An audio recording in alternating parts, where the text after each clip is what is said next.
to the others, pleasure to the others, enjoyment to the others. Actually, that is the meaning of generosity. Actually, if one is able to earn money, sufficient money, sometimes additional income also, but depending on necessaries of life and giving up, abandoning the necessities of life for the betterment of others. The plain life, simple life is appreciated by the Buddha to develop the other spiritual qualities. Therefore, actually, giving or generosity paves the way as a starting point for the development of the other spiritual qualities. Now you remember the story of Yasa, householder Yasa, after the first sermon, that is the wheel of Dhamma in Benares. Actually, another young person visited the Buddha, telling to the Buddha the miseries of the life. He was a youth, actually. At that time, actually, most of the youths were inclined to apprehend the truth, understand the truth, unlike today. Actually, at that time, that youth, Yasa, actually visited Buddha, telling that actually the life was full of miseries. Then Buddha told him, actually, come Yasa to me, then I will pave you to lead you to where there are no miseries. If you follow my Dhamma, actually you would be able to lead very pleasant life, happy life. The beginning of that sermon is generosity. That is the starting point to develop other spiritual qualities. That's why I told you, those who are inclined to give much for the betterment of others, materially and immaterially, as an example, I pointed out, actually, naturally, he has opportunity to live very simple life, very plain life. Actually, simple and plain life leads to develop spiritual qualities, according to my understanding. Now, I have been a bhikkhu 44 years. I was ordained in Colombo temple, one of the Colombo temples. I never thought to give up my robe, this robe, because actually knowing the value of simple life.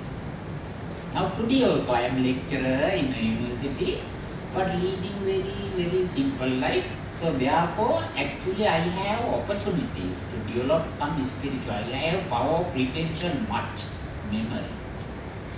Because actually I am not directing mind to unnecessary channels. I use that term channel, actually that is not suitable word today. But anyway, actually my psychic condition, psychic positions are concentrated actually, mindful. Because I am accustomed to live very simple and plain life, because always I like to give up, abandon my all the energies for the development of wisdom. I have preached thousands of sermons in Sri Lanka and some other countries. Actually, whoever invites me, I don't refuse if I have time. I am ready to go anywhere. So therefore, actually, I am able to develop my wisdom also. I am not talking about the education. I know several languages, Sinhala languages, my mother tongue, English, French and some other languages also, Tamil and some other Indian, some other languages. But I am not evaluating them. I am evaluating the wisdom gained by me through practicing generosity, in particular wisdom. So therefore, if you are possible to lead very plain life, actually that is as the result of generosity, giving up your energies. What are the fivefold actually powers which can be given for the benefit of others? Are you? Are means actually the lifespan. We can give up, abandon ayu. We can donate ayu. And one complexity, comfort, whatever enjoyed by you. And powers, potentialities, variety of potentialities actually, energies. And last one is very important, wisdom. If you are possible to donate wisdom as the aspirant Buddha, Bodhisattva did, actually you must be able to gain wisdom.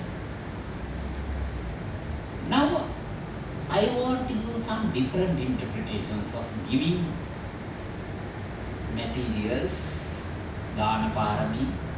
I think you have heard about that.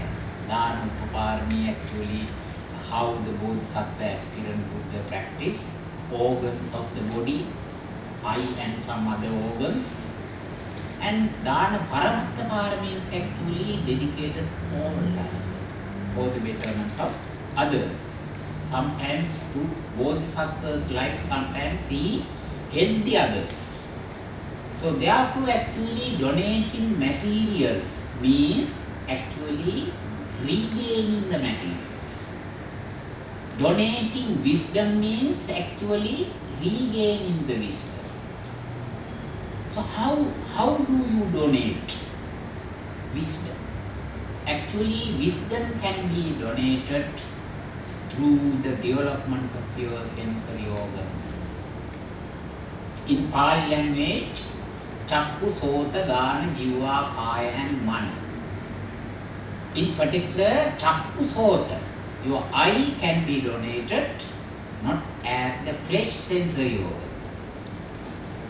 Whenever you watch a particular object, if you are capable to watching that object, capable to apprehend realistic understanding, you have opportunity to develop your wisdom.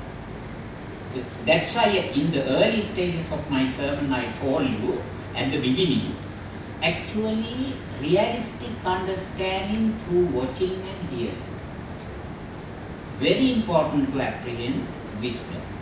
So whatever wisdom, as the wisdom you apprehended so far already, actually can be donated for the benefit of others.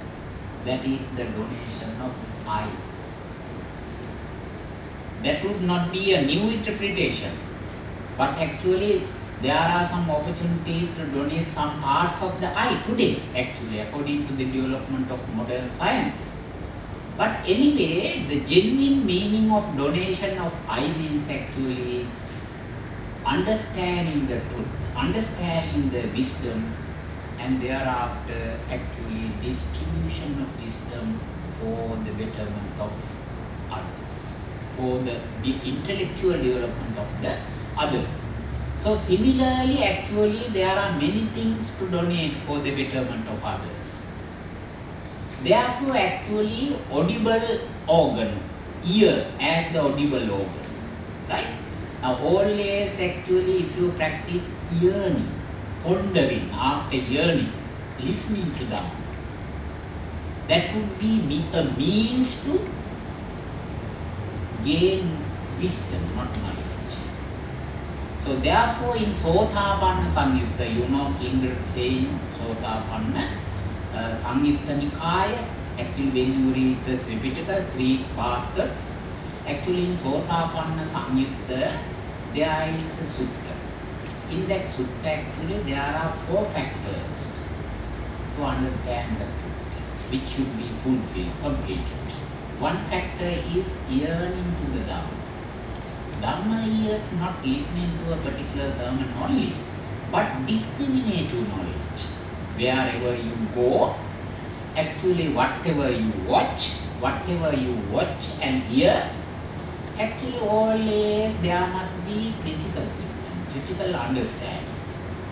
Now I remember 30 years before when I was young monk, I went to India. My teacher sent me to India because at that time I was speaking Hindi language very well.